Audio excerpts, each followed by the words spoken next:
Big Head Gary pretty much knew each other's whereabouts and whatnot. So now when this situation happened with Big Head Gary, did you go take all his money? No. Actually, I didn't. His money, I didn't even go. That wasn't even a concern of mine. To get his money. And again, when I say we knew stats, I mean, I didn't know where the lump sum was, but I knew he kept money at his sister's house. I knew he kept money at his girl house and all that in the backyard and all that, but I didn't go hit none of his spots and all that. I just, I took care of my situation that I needed to take care of, and that was it. I wasn't even thinking about that I'm going to rob him and all that. You never turned your man Wayne on to anyone? What, to rob somebody? Yeah. No, we didn't have to. We didn't have to rob him. We was getting enough money. That's right. We was getting enough money from the coke and all that, and I was just about to make a major move down there in this place called Potomac Gardens. This is like one of the biggest drug infested complexes in D.C. Potomac Gardens, and Wayne. Let's get back into it. We was about to just because I was about to move on to Atlanta, and I knew I was going to leave Wayne and them in D.C., so I wanted to leave him with something established. How nice of Alpo for not robbing Gary. Even though you was close to the Rich, and you took stuff from Rich, but you claim you knew where Gary's stash was at, and he had a couple of locations, and you didn't mess with it because you was getting money. Well, you was getting money when you took the bricks from Rich Porter, but this was the audio that I meant to put in my last couple videos that I did on Big Head Gary, Tank Johnson, and Alpo, and I totally forgot, but here's the video. So I want to address what he said last when he said that he was supposed to go to Atlanta. See, by the early 1990s, Alpo wasn't just a Harlem legend moving bricks wholesale. He was a hunted man. New York detectives were building the case around the murders tied to his Harlem rise. DC investigators were analyzing the bodies connected to his time with Wayne Perry. And in both cities, enemies were waiting for a chance to get revenge. So if Alpo ever considered heading to Atlanta during that window, it wouldn't have been a power move. It would have been a survival move. See, he would have been arriving to Atlanta with so much heat.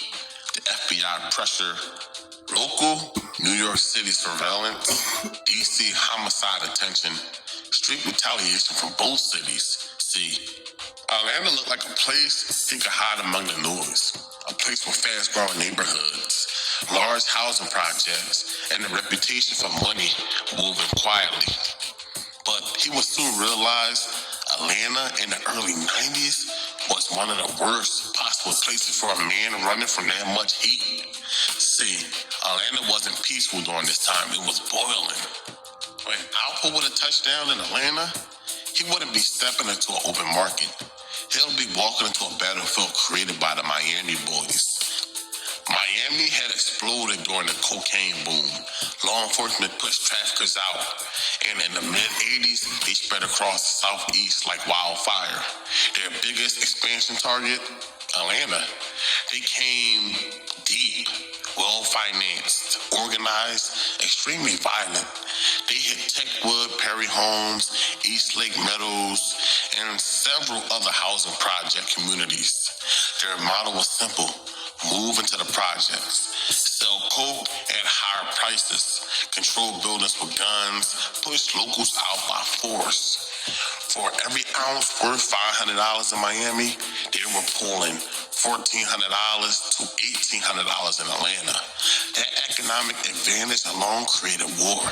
Local Atlanta crews fought back hard, drive-bys, home invasions, execution-style hits. The FBI eventually had to step in, handing out heavy prison time that pushed most Miami boys out of the city by the late 90s. Now imagine Alpo, a New Yorker, a fugitive, a man that was already connected to multiple murders. Walking straight into this type of environment, the locals wouldn't have welcomed him. They would have seen him as another outsider trying to take food out their mouths. A New Yorker entering the city, tired of outsiders. See, Atlanta street culture was different.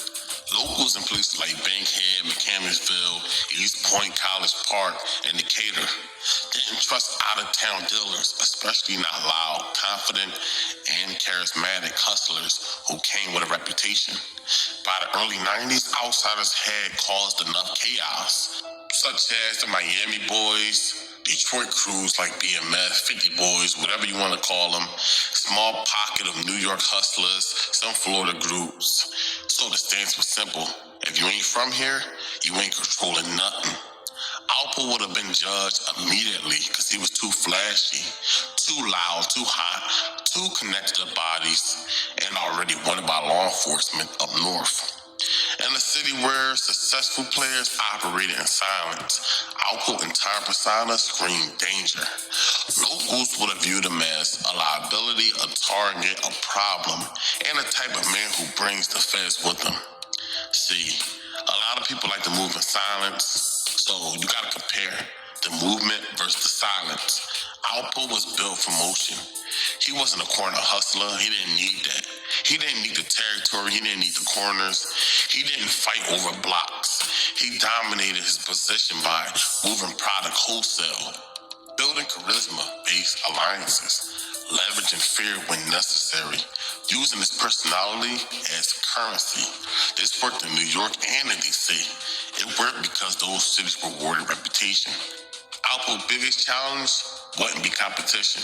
It would be adapting to the environment where being seen could cause death. He wouldn't need to transform completely just to survive. Talk less, move less, show less, trust less, which is he already done, but disappear into the background. The question is, could Alpo actually do this? And when it comes to history, people will say no. Now, the checklist for staying alive in Atlanta, for Alpo to make it past even 6 months in Atlanta, he would need to avoid all the housing projects, drug activity. Projects were ground zero for the Miami Boys war. Feds and the APD were everywhere. Move bricks strictly wholesale, quietly, which he already done. Small circles only, private homes only. No presence in public hoods. This for the skill set, but not his ego. He would have to change his entire personality. No flash bikes, no storytelling, no showing off Harlem history, and not even bragging about the murders. Stay off the radar completely, especially if local bosses. He would have to make himself appear low risk, low profile, non-threatening. Operate like a fugitive, not a star. Have a fake ID. Change cars weekly. Stay in the suburbs. Avoid nightclubs. Avoid certain type of women that talk.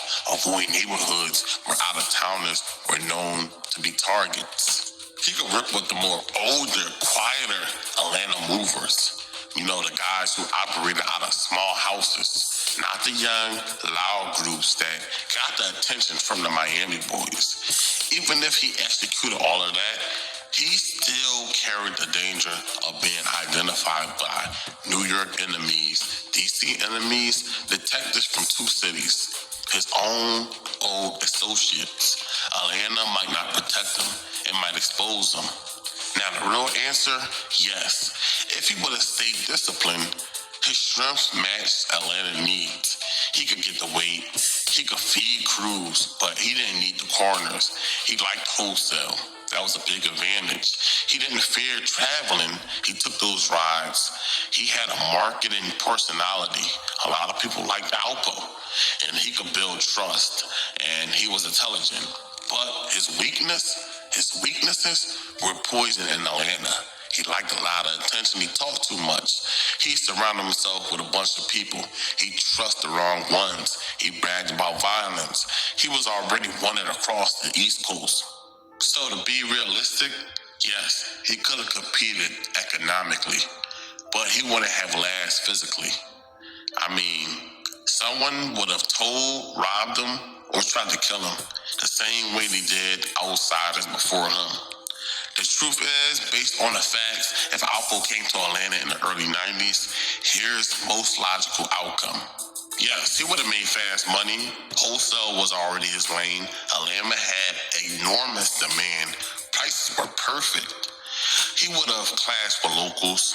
His personality alone would cause tension. The Miami Boys war would have swallowed him.